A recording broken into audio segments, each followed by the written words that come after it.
Now, the Chinese President Hu Jintao today warned that corruption was threatening the Communist Party and the state as he formally opened the party congress that will ultimately unveil a once-in-a-decade leadership transition. Our international editor Lindsay Hilsum was among the 2,000 delegates at the Great Hall of the People in Beijing. State-of-the-art technology at the service of old-fashioned propaganda. The film's called A Decade of Glory, and it's all thanks to the Chinese Communist Party.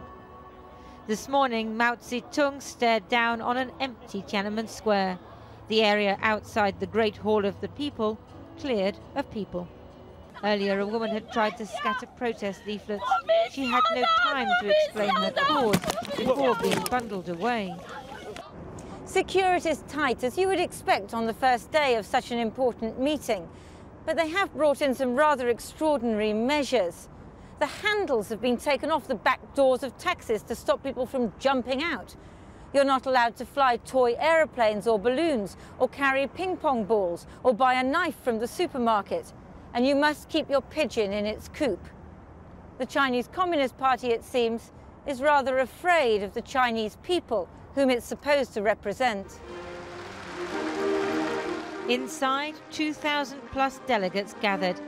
In theory, they debate policy and elect a new leadership.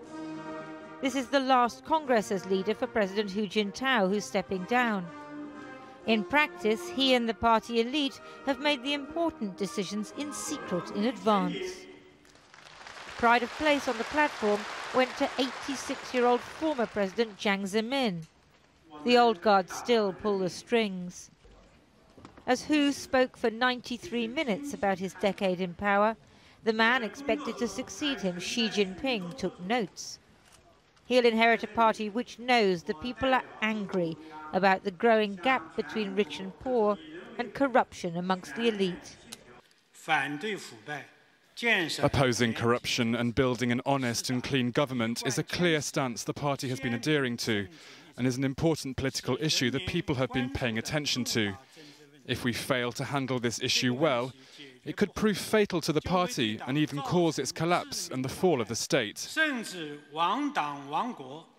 Strong words, but they've been said before, and the families of some current Politburo members are suspiciously wealthy.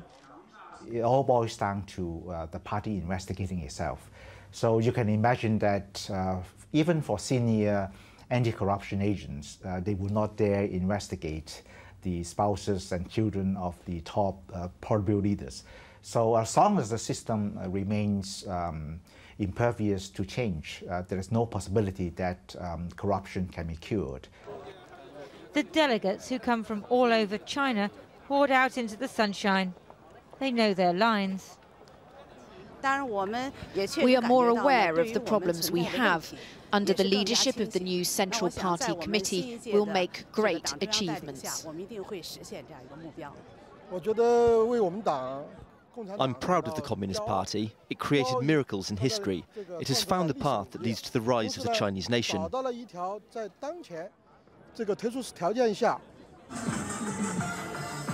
In the southern city of Shenzhen, evening exercises take place under the gaze of Deng Xiaoping, the leader who introduced economic reform and opening up more than 30 years ago. Since then, Chinese people's lives have been transformed. But Deng's successors at today's Congress show no sign of bringing political reform.